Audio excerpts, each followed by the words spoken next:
বৈষম্যবিরোধী ছাত্র আন্দোলনে এখানে যারা যারা আজকে এখানে যে রাজনৈতিক দলগুলো আছে প্রত্যেকের গত দীর্ঘ 1.5 যুগেরও বেশি সময় ধরে ফ্যাসিবাদ বিরোধী আন্দোলনে তাদের অবদান রয়েছে, তাদের ত্যাগ রয়েছে।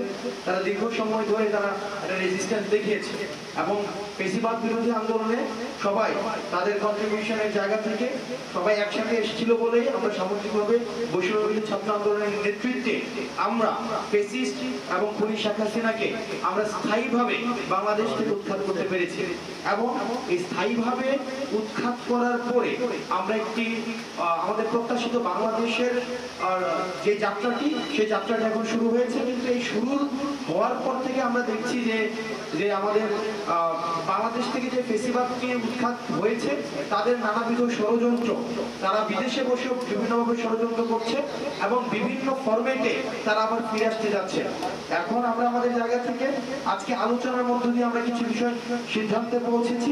এই সিদ্ধান্ত হচ্ছে বেসিক কিছু প্রিন্সিপালসে আমরা আমাদের জায়গায় পলিসিগত জায়গায় রাজনৈতিকভাবে এটা রাজনৈতিক সৌন্দর্য, গণতান্ত্রিক সৌন্দর্য, সেখানে বিভিন্ন বিষয়ে দ্বিমত থাকবে, কিন্তু বেসিক প্রিন্সিপালসে আমরা একমত থাকবে। সেটার মধ্যে হচ্ছে যে zero tolerance two Awami League. Awami লীগের পুনর্বাসনের ক্ষেত্রে ফ্যাসিবাদ বিরোধী যে রাজনৈতিক শক্তিগুলো ছিল 5ই আগস্টের পূর্বে, সেই প্রত্যেকটি রাজনৈতিক দল আওয়ামী লীগের পুনর্বাসনের প্রশ্নে জিরো টলারেন্স, ছাত্র সংগঠনগুলো জিরো টলারেন্স নীতি অবলম্বন করবে।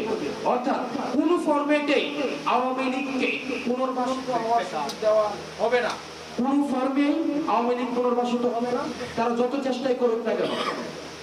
এবং সেটি এক্সটেনশনে হচ্ছে আমরা দেখতে পাচ্ছি বাংলাদেশে যে আন্দোলনগুলো বিভিন্ন সময় এখন দানা বাঁধছে, আন্দোলনের একটা উপলক্ষ তৈরি হয়েছে যে প্রত্যেক দাবি নিয়ে রাস্তায় এসে একটা মৌসুম চলছে। সেই মৌসুমে আমরা দেখছি যে আওয়ামী ফ্যাসিবাদী যে শক্তিগুলো রয়েছে তাদের ব্যাপক ফাইন্যান্সিং রয়েছে এবং গত 16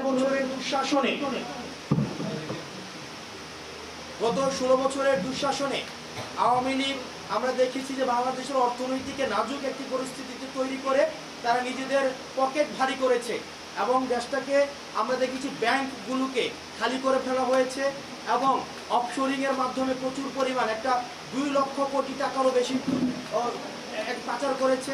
এবং আমরা দেখেছি যে জাস্ট একটা এমপির যে বিদেশে 360টার মতো বাড়ি ছিল। তো সেই জায়গা থেকে আমরা সিদ্ধান্ত করছি নীতিগতভাবে যে গত 3টা ইলেকশনে যারা নির্বাচিত হয়েছে আওয়ামী লীগ থেকে দ্রুততম সময়ের মধ্যে তাদের সম্পদ বাজেয়াপ্ত করতে হবে। কারণ তাদেরকে আমরা যদি ফিনান্সিয়ালি প্রিপেয়ার না করা যায় আইনগতভাবে, তাহলে যে বিদেশে বসে তাদের যে ষড়যন্ত্রগুলো তারা করছে বাংলাদেশকে আবার পিছিয়ে নিয়ে আসার জন্য, সেই ষড়যন্ত্রগুলো অব্যাহত থাকবে। সেই জায়গা থেকে এই অন্তর্বর্তীকালীন সরকারকে সুস্পষ্ট এবং দৃশ্যমান পদক্ষেপ নিতে হবে। আমরা আজকে নিচ্ছি, কালকে নিচ্ছি, পদক্ষেপ নিচ্ছি, এই ধরনের বিষয় না। আমাদেরকে সুস্পষ্ট এবং দৃশ্যমান দ্রুততম সময়ের মধ্যে পদক্ষেপ নিতে হবে, যেটির মধ্য দিয়ে যারা নির্বাচিত হয়েছে আওয়ামী লীগ থেকে তাদের সম্পদকে বাজেয়াপ্ত করতে হবে। দ্বিতীয়ত যে বিষয়টি, সেটা আজকে আমরা নীতিগতভাবে সিদ্ধান্তে পৌঁছেছি, সেটি হচ্ছে যে আমরা এই যে একটি সরকার নতুন এসেছে, কিন্তু এই সরকারটি কিন্তু আওয়ামী প্রশাসনিক কাঠামোর মধ্যে সে এসেছে। আমরা দেখেছি যে গণহারে রাজনৈতিক রেকমেন্ডেশনের ভিত্তিতে, আওয়ামী রাজনৈতিক রেকমেন্ডেশনের ভিত্তিতে সরকারি বিভিন্ন প্রশাসনে নিয়োগ দেওয়া হয়েছে। এই অন্তর্বর্তীকালীন সরকারকে সিদ্ধান্তে পৌঁছাতে হবে যে তারা এই যে আওয়ামী লীগের লেফট দিয়ে পরবর্তী যে প্রশাসন এই ফ্যাসিবাদকে দৃষ্টিপুষ্ট করেছে, যে প্রশাসন দিয়ে এই ফ্যাসিবাদ এই 16 বছর ধরে বাংলাদেশের মানুষের অধিকার হরণ করেছে, তারা যদি ভেবে থাকে এই একই আওয়ামী প্রশাসন দিয়েই তারা একটি পরিশুদ্ধ বাংলাদেশ গঠন করবে, তাহলে এটি হচ্ছে এই অন্তর্বর্তীকালীন সরকারের রং মুভ। সুতরাং এই বাংলাদেশ নিয়ে মানুষ যে স্বপ্নটি দেখছে, সেই স্বপ্নটিকে বাস্তবায়ন করার জন্য এই অন্তর্বর্তীকালীন সরকার দ্রুততম সময়ের মধ্যে এই প্রশাসন থেকে আওয়ামী রাজনৈতিক রেকমেন্ডেশনে যারা নিযুক্ত হয়েছে তাদেরকে বাদ দিয়ে আবার এই প্রশাসনিক কাঠামো পরিশুদ্ধ করতে হবে। নচেত এই ধরনের যে প্রশাসনিক জটিলতা এবং সরকারের যে সংস্কার কার্যক্রমের জটিলতা, সেগুলো অব্যাহত থাকবে এবং সেগুলো আমাদের তরুণ প্রজন্ম তথা রাজনৈতিক সচেতন মানুষকে আশাহত করবে। তৃতীয় যে বিষয়টি, সেটি হচ্ছে আমরা দেখছি যে বিভিন্ন প্রাতিষ্ঠানিক আন্তঃকলহ যুক্ত হচ্ছে। সেখানে আজকেও আপনারা দেখেছেন মাহবুবুর রহমান মোল্লা কলেজে একজন শিক্ষার্থীকে এমন কেউ পিটাচ্ছে যে যাকে কোনোভাবেই ছাত্র মনে হয় না। অর্থাৎ ছাত্র পরিচয়ে প্রত্যেকটি আন্দোলনে আমরা ইতিমধ্যে বিভিন্ন জিনিস আপনার মিডিয়াতে এসেছে, যেই যেই যে অটো রিক্সা চালকদের আন্দোলনে আমরা ছাত্রলীগের ইনভলভমেন্ট দেখেছি, যুবলীগের ইনভলভমেন্ট দেখেছি।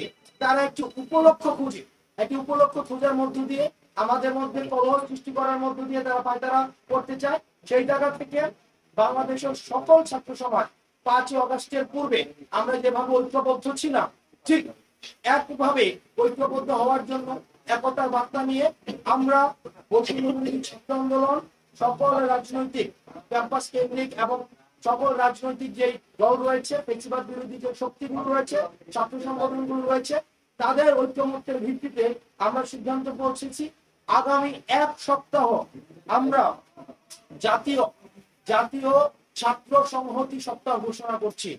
আমরা এই জাতীয় ছাত্র সংহতি এই সপ্তাহে আমরা যারা ফেসিবাদ বিরোধী যে রাজনৈতিক দলগুলো ছিল, ছাত্র সংগঠনগুলো ছিল, তারা বিভিন্ন প্রতিষ্ঠানে যাবে এবং সেই প্রতিষ্ঠানে তারা ওই একতা এবং সংহতির যে বার্তাটি সেটি পৌঁছে দিবে এবং আওয়ামী পুনর্বাসন, ছাত্রলীগ পুনর্বাসন বা আওয়ামী ফেসিবাদ শক্তির পুনর্বাসনের জন্য আমাদের যে ঐক্যবদ্ধ থাকার কোনো বিকল্প নেই, সেই বার্তাটি পৌঁছানোর জন্য আগামী 1 সপ্তাহ এবং প্রাতিষ্ঠানিক মেলবন্ধন আমাদের সুদৃঢ় করার জন্য আমাদের এই কর্মসূচিটি ঘোষণা করা হয়েছে।